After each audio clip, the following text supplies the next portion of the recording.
tardes, chicos y chicas de Ciencia Política. Bienvenidos a una nueva clase de Relaciones Internacionales, la quinta ya. Ya hemos visto con la profesora Brizuela distintos aspectos de las relaciones internacionales como disciplina, cómo se da el surgimiento, el porqué del nombre, qué es lo que estudia, sus principales conceptos. También hemos analizado con, con la profesora los diferentes paradigmas, las diferentes formas de pensar y de repensar a las relaciones internacionales como una disciplina dentro de las ciencias sociales.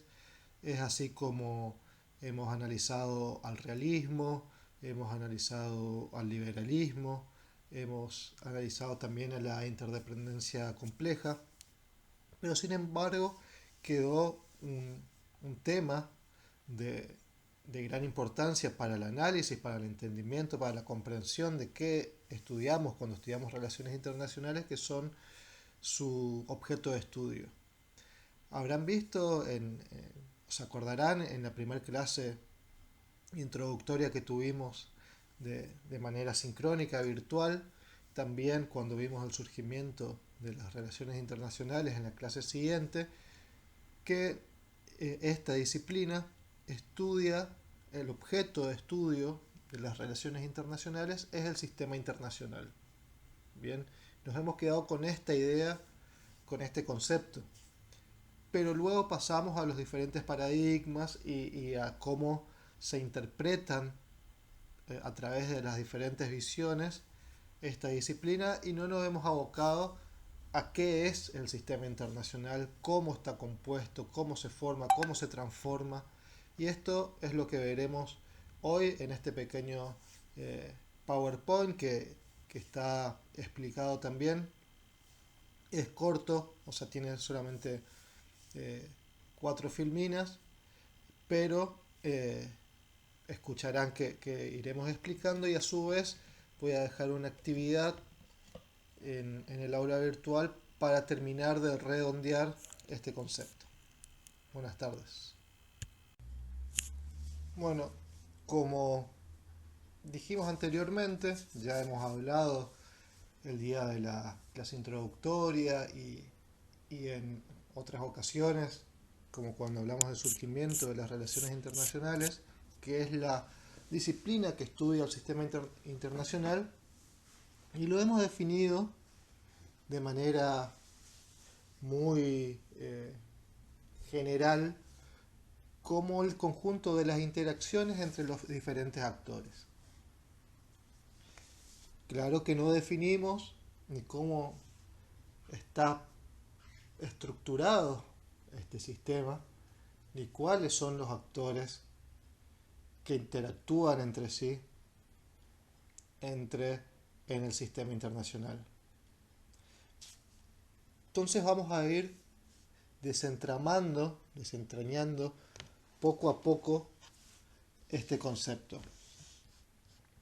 Esto que estamos leyendo ahora es de un texto, el texto de Esther Barbé, de Introducción a las Relaciones Internacionales, que la profesora ya ha subido en otra clase. Pero ¿qué es un sistema? Un sistema, para que sea considerado como tal, tiene 4 pasos o 4 estadios. Primero y principal, que está constituido por elementos. Bien, lo hemos nombrado actores, pero también podemos nombrarlos como elementos. Para que un sistema funcione, tiene que haber más de un elemento.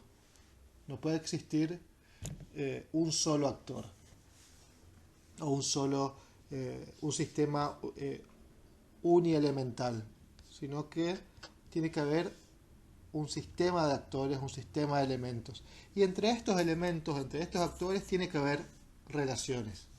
¿A qué llamamos relaciones? Interacciones, ya sea de manera comercial, ya sea de manera bélica, ya sea de manera diplomática, ya sea de manera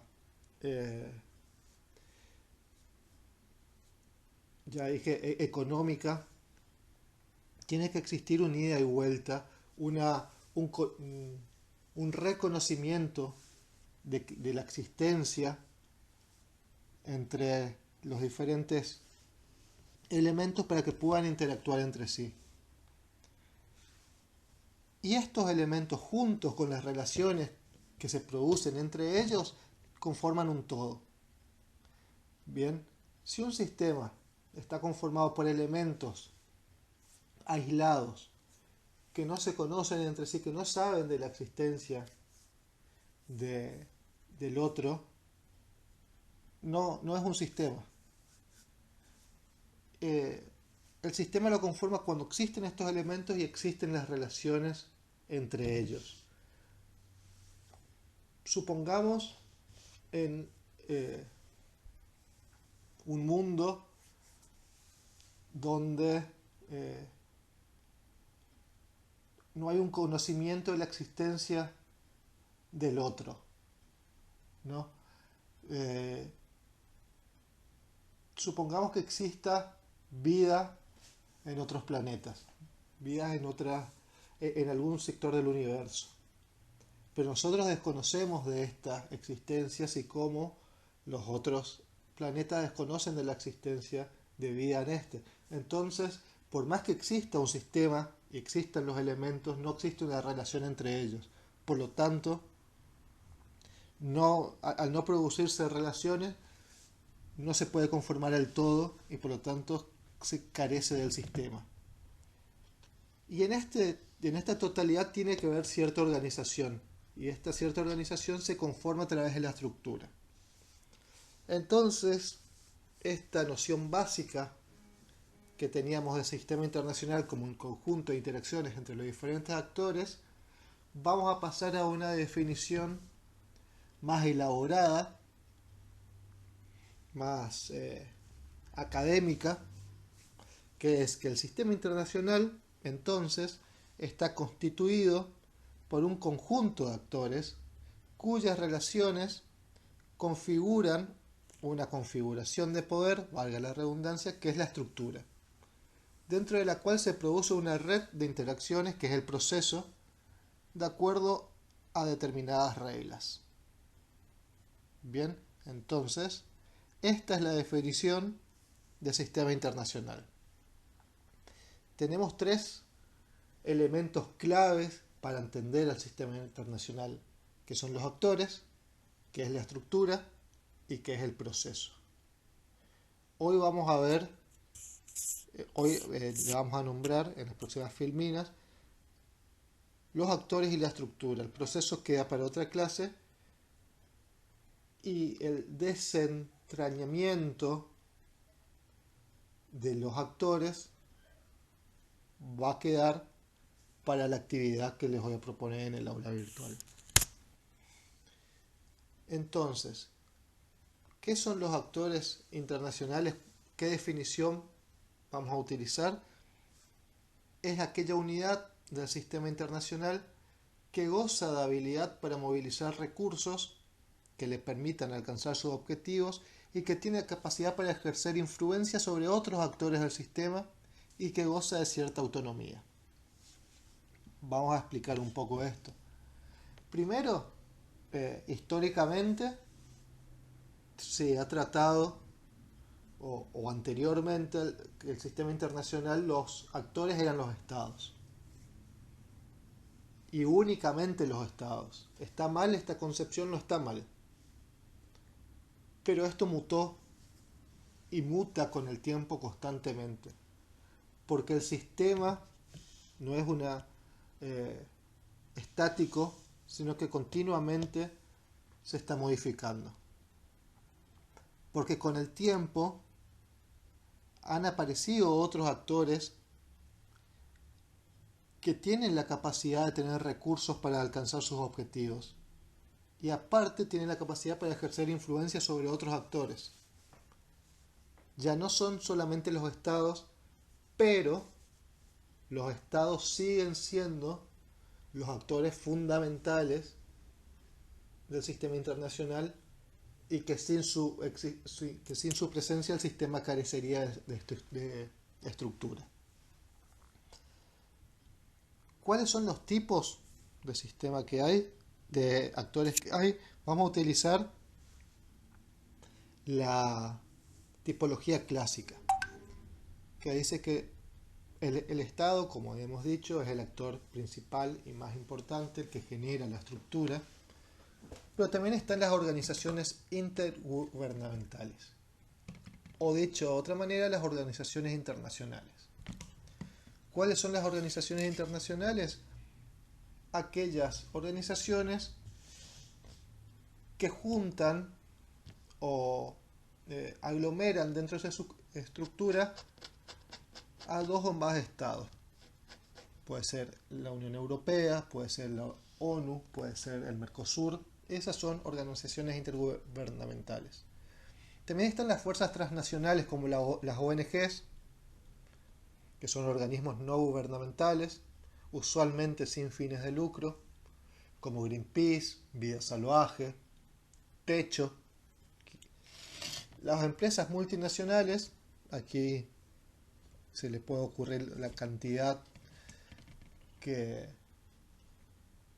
se les venga a la cabeza, desde Coca y Adidas hasta Ford y Mercedes-Benz, y la opinión pública multinacional. Esta es la tipología clásica. Claro está que hay otros autores y otros analistas que también incluyen a otros actores. Yo particularmente creo en los individuos con la capacidad de ser un actor internacional. Claro que no cualquier individuo, sino aquel que tenga recursos para alcanzar objetivos y que ejerza influencia. ¿Quién, por ejemplo? El Papa. El Papa Francisco, el Papa Juan Pablo, tienen recursos y ejercen influencias. ¿Quién puede ser también? Expresidentes que ya no ejercen su figura como jefe de Estado, pero siguen teniendo recursos, no siempre económicos, sino muchas veces intelectuales, culturales, de recursos humanos para generar influencia en el sistema internacional. Obama, por ejemplo, Lula da Silva, Evo Morales han visto como siendo un expresidente seguía ejerciendo influencia dentro de su país y en otros estados. Cuando piensen en empresas multinacionales, piensan que tienen recursos para alcanzar sus objetivos y que generan influencia. Coca tiene los recursos económicos, genera influencia política y económica sobre otros actores. ¿Por qué decimos que va mutando los actores? Las ONGs, por ejemplo, es un actor nuevo.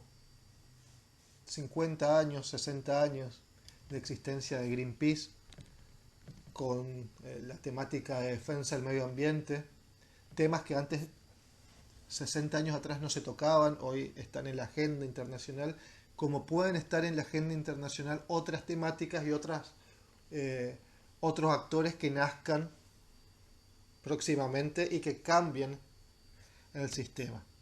El sistema, pero no la estructura. La estructura es la configuración de poder surgida de las relaciones entre los actores. Y dice entre paréntesis, potencias del sistema. ¿Cuáles son las potencias del sistema? Los estados. Los estados siguen siendo los actores principales porque dentro de ellos confluyen los demás actores. Tal vez sería muy difícil sin la existencia de estados que existan empresas multinacionales o que existan ONGs. ¿Y qué tipos de estructuras hay? Podemos encontrar el sistema unipolar o imperial, donde existe una sola potencia que configura su influencia dentro de todo el sistema. Estados Unidos, luego de la caída del muro de Berlín, luego de la caída de la Unión Soviética, queda como única potencia del sistema internacional. De hecho, hay un libro que se llama El fin de la historia, de Francis Fukuyama, donde argumenta en su tesis esto, de que luego de la caída de la Unión Soviética no hay ningún Estado que ni ideológica ni económicamente puede hacerle frente a la potencia de los Estados Unidos. La antigua Roma, por ejemplo, si vamos a la historia, puede ser un sistema unipolar.